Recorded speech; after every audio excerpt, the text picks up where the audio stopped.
Hello, नमस्कार। मैं doctor Himanshu Parashar. आज इस वीडियो में मैं बात करूंगा कि वेरिकोसील का कौन सा ग्रेड खतरनाक है। अक्सर जब भी मैं पेशेंट से ओपीडी में मिलता हूं, वो यही पूछते हैं कि सर मेरी वेरिकोसील की प्रॉब्लम ज़्यादा खतरनाक तो नहीं है, या फिर ये पूछते हैं कि सर अगर अभी खतरनाक नहीं है तो किस स्टेज के बाद खतरनाक हो सकती है। तो आज इस वीडियो में मैं आपको यही बताऊँगा कि किस स्टेज के बाद वेरिकोसील की प्रॉब्लम ज़्यादा खतरनाक हो सकती है। देखो, सबसे पहले आपको ये पता होना चाहिए कि वेरिकोसील की प्रॉब्लम है क्या। तो वेरिकोसील आपके एक अंडकोश की प्रॉब्लम है जिसमें आपका ब्लड सही से सर्कुलेट नहीं होता, क्योंकि जो आपकी वेन्स है उसकी वॉल्व्स डैमेज हो जाती है, तो खून एक जगह इकट्ठा हो जाता है। कभी जब आप अपने टेस्टिकल के आसपास ऊपर हाथ लगाते होगे तो वहाँ पे आपको गुच्छा जैसा फील होता होगा, या ऐसा लगता होगा कि नसें मोटी हो चुकी है। ऐसा इसलिए होता है क्योंकि वहाँ पे वॉल्व्स जो है वो डैमेज हो चुकी होती है, तो blood against the gravity flow नहीं कर पाता, इसीलिए पूरा खून एक जगह नीचे इकट्ठा हो जाता है। अब हम बात करते हैं कि वेरिकोसील खतरनाक क्यों है। उसके बाद मैं आपको बताऊंगा कि कौन से ग्रेड का वेरिकोसील खतरनाक है।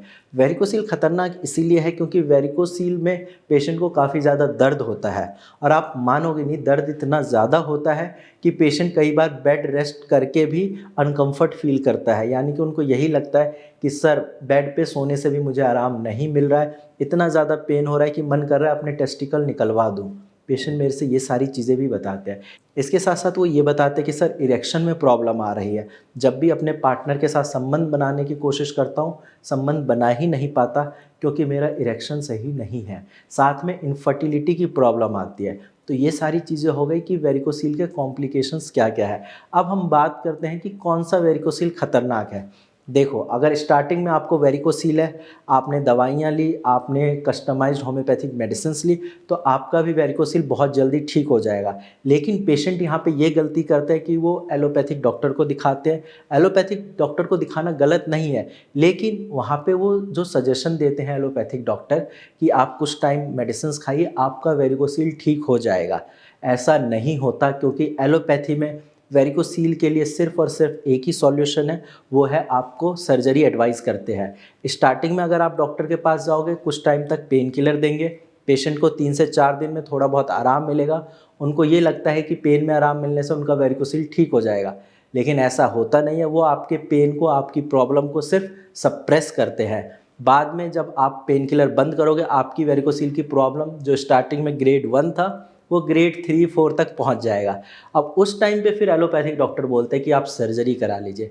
तो इतने सारे झमेले में पड़ना ही क्यों है। आपकी प्रॉब्लम बिल्कुल बिना सर्जरी के जड़ से ख़त्म हो सकती है। सिर्फ आपको ये करना है कि आपको होम्योपैथिक मेडिसिन्स लेनी है। अब मैं बता रहा हूँ कि कौन सा वेरिकोसील ज़्यादा खतरनाक है। तो जब आपका वेरिकोसील ग्रेड 3, ग्रेड 4 तक पहुँच जाता है, प्रोलॉन्ग्ड एलोपैथिक मेडिसिन्स की वजह से, या फिर आपने इग्नोर कर दी बीमारी को स्टार्टिंग में कि कोई बात नहीं, टेस्टिकल में दर्द ही तो है, गुच्छा ही तो फील हो रहा है, कुछ टाइम छोड़ देते हैं, अपने आप ही ठीक हो जाएगा। कोई भी बीमारी अपने आप ठीक नहीं होती, उसको ठीक करना पड़ता है। अगर बीमारी अपने आप ठीक हो जाती, हॉस्पिटल्स की ज़रूरत ही नहीं होती। तो जब मान लीजिए आपका ग्रेड 3, ग्रेड 4 तक पहुंच गया, तो वो बहुत ज़्यादा खतरनाक है, क्योंकि इसकी वजह से ना सिर्फ आपको पेन ज़्यादा होगा, बल्कि आपको इनफर्टिलिटी की भी प्रॉब्लम होगी। अब मान लीजिए आपका ग्रेड 3 वेरिकोसील है, आपकी शादी हुई है, आप एक बार अपना सीमेन एनालिसिस टेस्ट कराइए। आप खुद देखोगे कि आपका स्पर्म काउंट भी कम है। इसके साथ-साथ अगर आप टेस्टोस्टेरोन लेवल भी चेक करोगे, तो आपका टेस्टोस्टेरोन भी कम हो चुका होगा। ऐसा इसीलिए होता है क्योंकि ग्रेड 3, ग्रेड 4 एक एडवांस स्टेज है। वहाँ पे ब्लड सर्कुलेशन सही से नहीं होता। बिल्कुल ही आप ये समझिए कि ना के बराबर होता है, और जब आपके टेस्टिकल को ब्लड नहीं मिलेगा, किसी भी पार्ट में बॉडी को ऑक्सीजन नहीं मिलता है, तो वो पार्ट श्रिंक भी करता है। तो वेरिकोसील में आपके टेस्टिकल का भी साइज़ छोटा हो जाता है अगर ये ग्रेड 3, ग्रेड 4 तक पहुंचता है। इसके साथ साथ जैसा मैंने बताया कि टेस्टोस्टेरोन लेवल कम होगा, तो इरेक्शन में कमी आएगी। इरेक्शन में कमी आएगी तो आप में सेल्फ कॉन्फिडेंस कम आएगा। आपको हमेशा यही लगेगा जब भी आप अपने पार्टनर के साथ होगे कि मैं सही से परफॉर्म नहीं कर पाऊँगा। तो ये सारी कॉम्प्लिकेशन से बचने के लिए आप अपनी बीमारी को बढ़ाइए नहीं। अगर आपको ग्रेड 1 या स्टार्टिंग स्टेज में ही पता चल गया कि मुझे वेरिकोसील है, तो आप नीचे दिए गए नंबर पे कॉल करिए, अपनी केस टेकिंग बताइए, अपनी जो भी आपके सिम्टम्स आ रहे हैं वो सारी चीज़ें मेरी टीम को अच्छे से बताइए। अगर आपके पास कोई टेस्ट रिपोर्ट है तो वो टेस्ट रिपोर्ट भी शेयर करिए, ताकि मेरी टीम और अच्छे से आपको एडवाइस कर पाएगी और आपका भी वेरिकोसील भारत होम्योपैथी में लाखों पेशेंट की तरह ठीक हो सकता है। तो घबराने की कोई दिक्कत नहीं है, ना ही सर्जरी करानी है, बस अपने वेरिकोसील को ठीक करना है होम्योपैथिक मेडिसिन से।